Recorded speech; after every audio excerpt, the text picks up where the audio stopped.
¿Qué tal? ¿Cómo les va? Hace 7 días que estuvimos con Avance Rural. Hoy nuevamente estoy trayéndoles un nuevo programa. Vamos a estar viendo 3 temas. Uno es la alfalfa, otra es la burlanda de maíz y el último tema es la caña de azúcar. Para hablar un poquito de todos esos temas y ampliar técnicamente esos temas, me acompaña hoy el ingeniero Marcelo Pamies.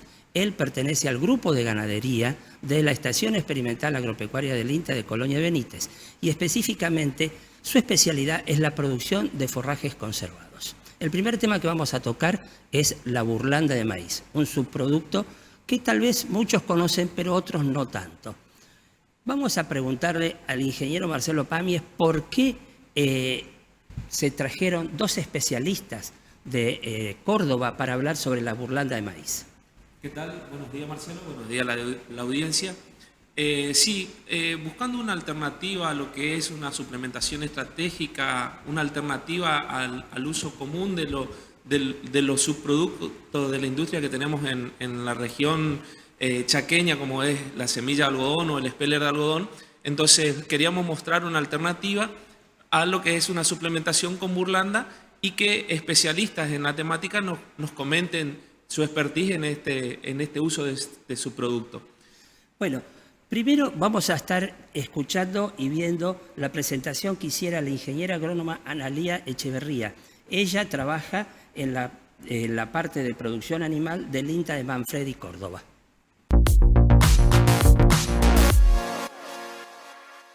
La burlanda es un subproducto de la destilería del maíz para la producción del etanol. Una vez que se fermente el almidón del grano para la producción del etanol, todo lo que resta es el subproducto que es un excelente alimento y es utilizado en la ganadería. Ese subproducto, ¿dónde el productor puede proveerse de ese subproducto?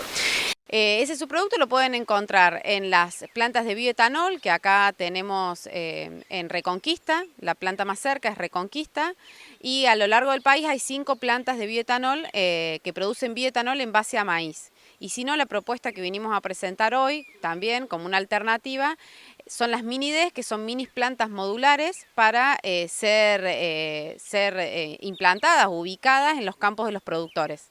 Vayamos directamente a lo que es primero la suplementación. ¿Cuáles son las ventajas de suplementar con burlanda y cuál es la ventaja de la burlanda seca y de la burlanda húmeda?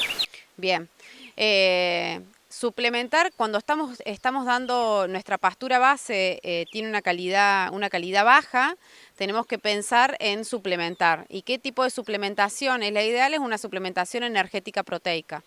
¿Por qué? Porque lo que nosotros estamos necesitando es que ese rumen multiplique su microflora ruminal y pueda degradar esa fibra. Le tenemos que ayudar a que pueda degradar esa pastura base, que es nuestro forraje base y la fuente de alimento más barata que tenemos. Entonces, si pensamos en suplementar y tenemos un alimento que nos va a aportar energía y proteína, ahí es donde aparece la burlanda. La burlanda seca, los dos, tanto la burlanda húmeda como la burlanda seca, son un excelente producto, con la diferencia de que la burlanda seca, al ser seca, su vida útil es superior, no me está limitando el tiempo de deterioro, digamos, no tengo problemas con el deterioro y la puedo almacenar en una bolsa o bajo un tinglado, de la misma forma que se puede almacenar un grano de maíz, por ejemplo. Y básicamente tiene una ventaja que lo que es la logística. Lo que es la logística no es menor en el caso de la burlanda seca, que voy a estar transportando solamente un 10% de agua. En el caso de la burlanda húmeda también es un excelente producto que me aporta humedad a la dieta y homogeneidad a la dieta en el mezclado. Pero el problema que voy a tener es que si yo la tengo que traer desde Resistencia o del lugar que la tengo que traer, tengo que sumarle el costo del flete y que voy a estar transportando agua. Entonces, la burlanda húmeda, que tiene un 35% de materia seca, un 65% es agua, entonces en ese flete voy a estar pagando agua, voy a estar pagando más agua en el transporte que lo que voy a estar trayendo de materia seca. Y después en el campo tengo que pensar en cómo almacenarla. ¿no? Porque su vida útil es corta. En verano, con estas temperaturas actualmente, tenemos que pensar en una semana. En el lapso de una semana yo tengo que utilizar esa burlanda. Si es que no la almaceno en silo bolsa o la almaceno con algún, por ejemplo, mezclado con fibra, también puede ser en silo bolsa o en un silo puente. Correcto. Vayamos entonces, o sea, para lo que es la región del Chaco y específicamente el este chaqueño, hoy tenemos una planta en Reconquista, la cual de ahí podemos proveernos de burlanda seca. ¿Cómo se tiene que manejar esa burlanda seca y para las distintas categorías? Bien, para una recría podemos estar pensando en una suplementación del 1,2% sobre el peso vivo y a lo mejor para una vaca de cría que tiene baja condición corporal con un 0,6% sobre el peso vivo, yo creo que podríamos estar logrando ganancias en una vaca por arriba de los 200 gramos y en una recría por arriba de los 400, 350 gramos por día. Correcto. Eso siempre acompañando el consumo desde una pastura diferida. Exactamente. Es pensar en suplementar una pastura diferida que tengo en cantidad. Si no tengo en cantidad, no debería estar pensando en suplementar. Digamos, debería estar pensando en suplementar proteína y además una fuente de forraje. Correcto. ¿Esa fuente de forraje podría ser complementada con fardos, con rollos? Exactamente, podría ser complementada. Si no tengo disponibilidad de pastura y quiero suplementar porque los animales, la condición corporal de los animales se está bajando, se me está viniendo abajo, tengo que pensar en agregar un suplemento proteico principalmente y además agregar una fuente de forraje. Si agrego un heno de alfalfa, por ejemplo, voy a estar agregando proteína, porque el heno de alfalfa me va a estar aportando proteína y además energía a través de la fibra. ¿Cuál otra fuente energética proteica sería la similar que dé los mismos aportes que la burlanda? Por ejemplo, la semilla de algodón, los expeller, también podemos obtener energía y proteína de esos productos. Acá lo que más se utiliza es la semilla de algodón, pero como vimos, su producción es estacional, la oferta que tenemos de semilla de algodón es estacional, entonces tenemos que empezar a pensar en otro tipo de fuentes de energía y proteína. Y acá es donde aparece la burlanda húmeda y seca. Y con respecto al costo de la tonelada de la burlanda seca, ¿o cómo se comercializa? Sí, el costo de la burlanda seca es aproximadamente $280 la tonelada más IVA. Pero más allá del costo de la tonelada, como de cualquier alimento, lo que tenemos que empezar a pensar es en el nutriente limitante. Si nuestro nutriente limitante es la proteína, tenemos que calcular el precio del kilogramo de proteína.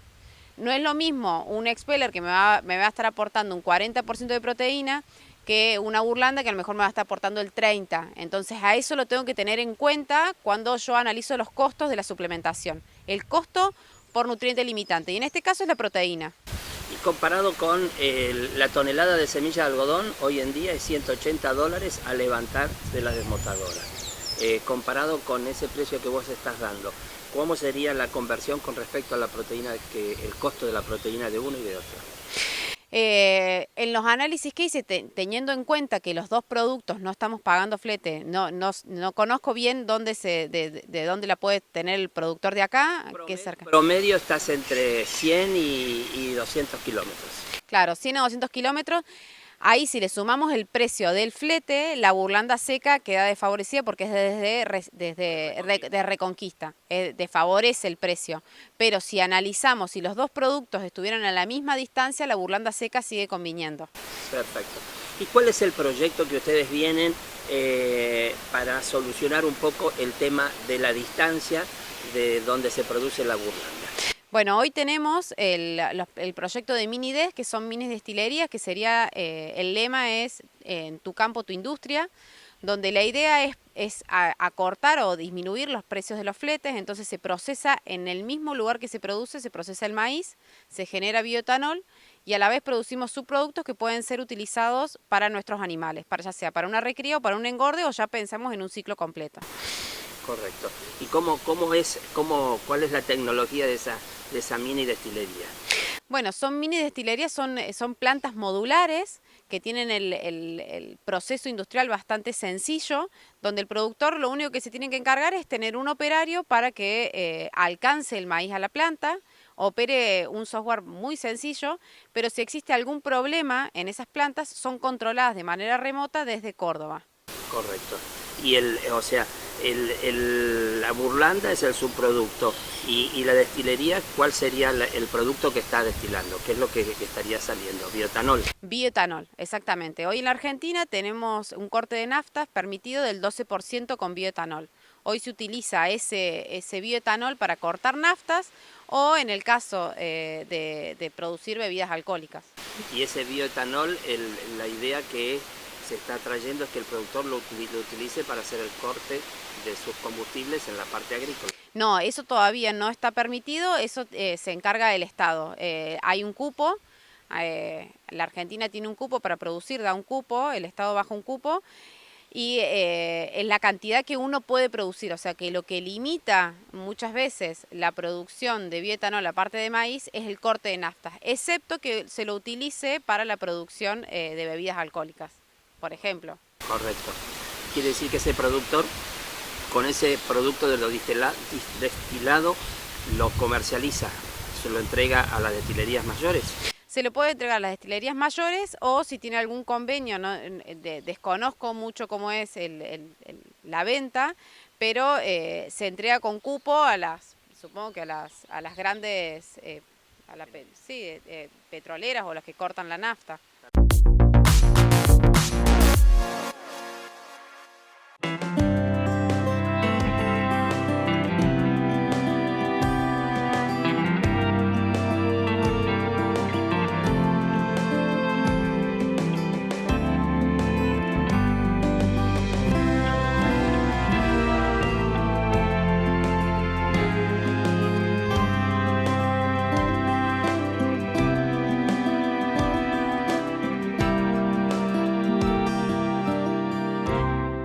En Aquamare queremos que tu espacio al aire libre sea tu lugar en el mundo. Construcción de piscinas, sistema de riego, muebles de jardín, hidromasajes, energías alternativas, productos para tu piscina, herramientas para jardinería y mucho más.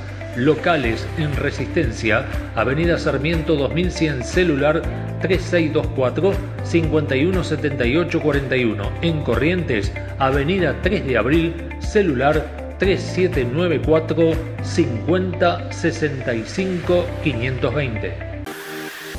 Vení a Labia Pinturas. Ideas y soluciones en pinturas. Vení a Labia Pinturas. Te ofrecemos ventas por mayor y menor.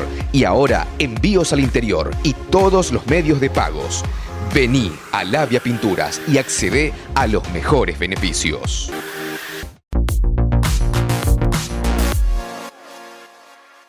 Continuando con el tema de la burlanda, ahora vamos a estar escuchando a la ingeniera María Alejandra Brunetti. Ella es la encargada del Laboratorio de Forrajes y Nutrición Animal de la Estación Experimental Agropecuaria del INTA Manfredi. Escuchémosla.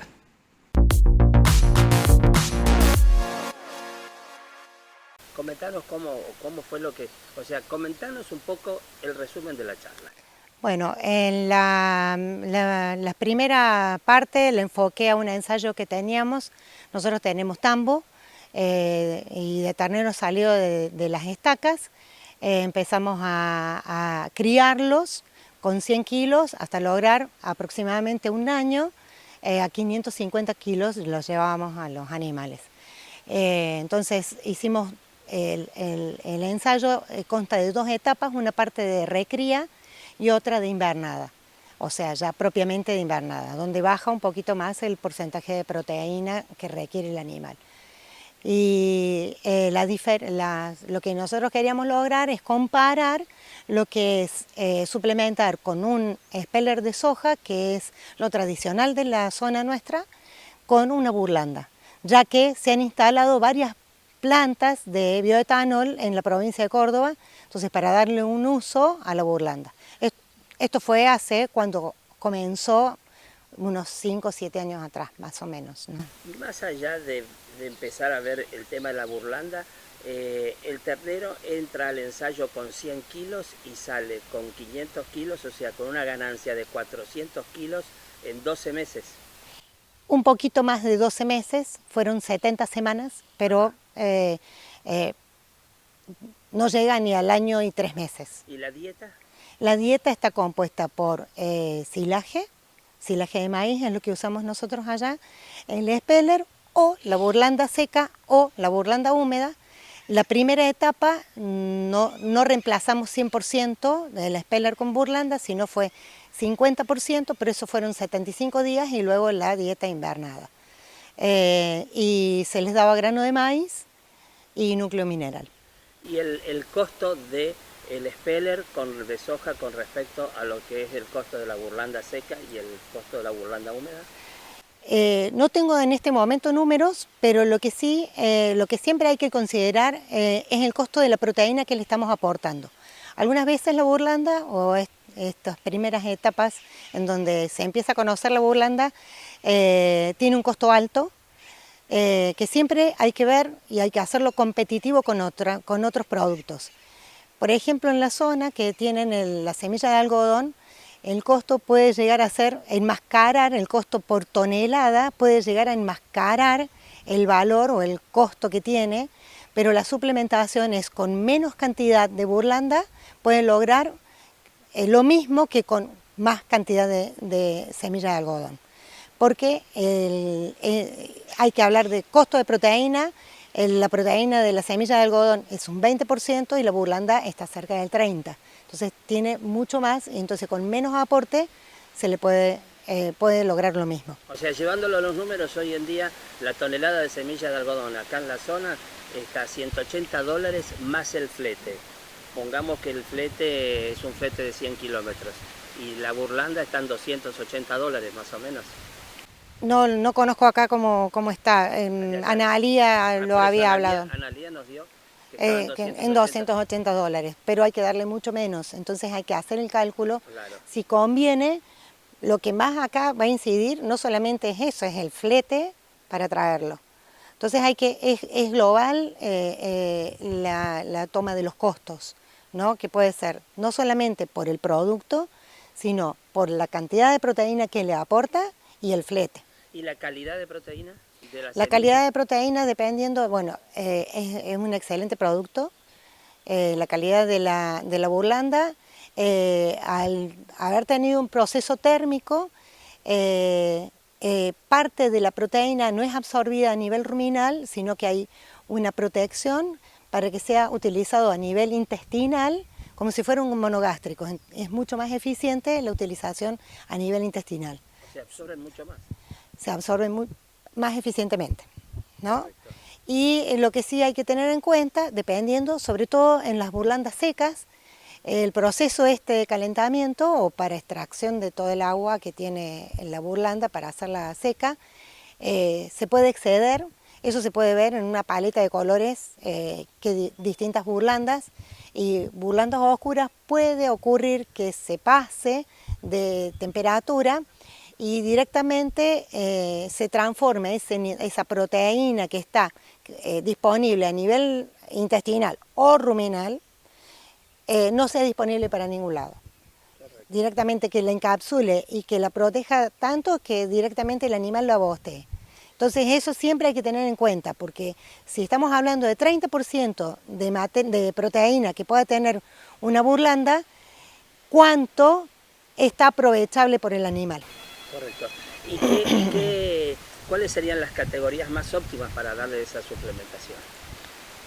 Bueno, ustedes trabajaron con terneros. Nosotros trabajamos con terneros, pero creo que en todas las categorías. En este caso, acá, la vaca de cría, donde está en este momento en pasturas que tienen menos del 7% de proteína, seguramente le va a dar un aporte importante y no solamente le va a ayudar porque ¿qué es lo que hace? Al tener proteína y la pastura no tiene proteína, a ese rumen le estamos alimentando de proteína. Las bacterias que están dentro del rumen se van a multiplicar y van a digerir la fibra de esa pastura. Entonces lo que va a hacer, si va a digerir más la fibra, va a aumentar la tasa de pasaje, o sea, el animal va a comer más. No solamente que va a comer lo que normalmente comería con pastura sola, sino que va a consumir más y le va a aportar nitrógeno. Entonces la respuesta animal de un descenso de peso que puede tener el animal porque no cumple con los requerimientos que tiene, va a tener un aumento de peso. Y eso le va a ayudar a que el animal dé buena leche para la vaca, que dé buena leche para sus terneros y que cicle nuevamente para poder preñarse nuevamente. Y con respecto a lo que es el manejo, la logística, la burlanda seca, ¿no tiene fecha de vencimiento? No tiene fecha de vencimiento, no hemos tenido ningún problema. Tampoco se va a comprar por 5 años, uno va comprando año a año, se guarda como si fuera el maíz. Un grano de maíz puede ser en un galpón, se protege de la lluvia nada más. Correcto. La burlanda húmeda no, hay que tener algún sistema de almacenamiento como para conservarla. ¿Se podría ensilar? Se podría ensilar. Perfecto. Y cuando vos ensilas la burlanda húmeda, ¿cómo haces la extracción de ese material? Con palas también. Con palas. Sí. ¿Alguna conclusión con respecto a lo que es la burlanda? Bueno, la burlanda es un excelente producto. Lo que sí no habría que siempre poner en juego cuál es la ración de mínimo costo que tiene para aumentar 1 kilo de peso o para mantener un sistema o para lograr un ternero por año. Entonces siempre hay que buscar la mejor ración, y que no significa la que más aporte le dé, sino que con el mismo o con menos aporte le esté dando la misma respuesta. ¿Ah? Entonces siempre hay que, y sobre todo con los costos, ¿no? Entonces siempre hay que hacer un análisis previo, qué es lo que está conviniendo en ese momento. Vamos antes de ir a la pausa, vamos a consultarle a Marcelo, o vamos a pedirle a Marcelo, mejor dicho, que haga un pequeño cierre con respecto a las posibilidades de uso de la burlanda en nuestra producción ganadera regional. Hay muchos productores que conocen este producto. Es un subproducto de la industria de la producción de alcohol, puntualmente etanol, en el cual tras un proceso de fermentación, este subproducto queda, generalmente se utiliza principalmente el maíz y se concentra en lo que es proteína y aceite o grasa, digamos. Entonces, este subproducto puede ser utilizado como un suplemento energético proteico en las suplementaciones estratégicas de nuestro ganado, principalmente en lo que son las categorías críticas de nuestro rodeo. Recordemos que nuestra zona es principalmente un rodeo de cría. Entonces, nosotros tendríamos que apuntar a la utilización de este subproducto, que es proteico, en aquellas categorías que demandan una alta concentración proteica, como por ejemplo la recría de la vaquilla, vacas en su último tercio de gestación o que están ya destetando su ternero y en periodo de lactancia. ¿Este subproducto puede llegar a reemplazar el uso de la semilla de algodón? Es una alternativa. La facilidad que da el uso de la semilla de algodón al productor no lo otorga este producto, pero sí es una alternativa que lo podría reemplazar tranquilamente. Se presenta en dos formas, lo escuchamos a las dos ingenieras, o sea, se presenta en la forma húmeda y se presenta en la forma seca. Indudablemente, para lo que es la logística, es mucho mejor el uso de la forma seca. En la región, básicamente, ¿dónde se puede encontrar ese subproducto? Es así, Marcelo. Se presenta en dos formas. Es por cómo sale el producto del proceso de fermentación, sale en forma húmeda, que en este caso la única diferencia nutricional que tiene es el contenido de agua y la menor concentración de materia seca. Y para el proceso de conservación y el principal uso o la forma en la que nosotros tendríamos que utilizarlo en nuestra región es en la forma seca. Perfecto. ¿Ya hay productores que están empezando a utilizar o se han contactado como para hacer una prueba piloto? En la región hasta el momento conocemos de casos que lo han utilizado e incluso nosotros en la experimental hemos realizado algunas experiencias, pero no hemos tenido consultas puntuales con este subproducto, pero en este último tiempo, no, anteriormente sí, pero en este último periodo es justamente porque la industria más cercana que tenemos de esta producción se encuentra en la localidad de Reconquista y por lo tanto hay que considerar el costo del flete y que siempre terminan comparando en la relación costo-beneficio la disponibilidad más fácil de la semilla de algodón en nuestra zona. Entonces, hay un momento del año en el cual la semilla de algodón escasea, ya sea por año productivo en el cual la producción de algodón disminuyó, por lo tanto disminuyó la disponibilidad de semilla, y en esos años sí se torna una alternativa viable, y esta sería otra herramienta de manejo para el rodeo de cría en nuestra zona. Bueno, vamos a ir a una pausa y al volver vamos a estar viendo el tema de la alfalfa.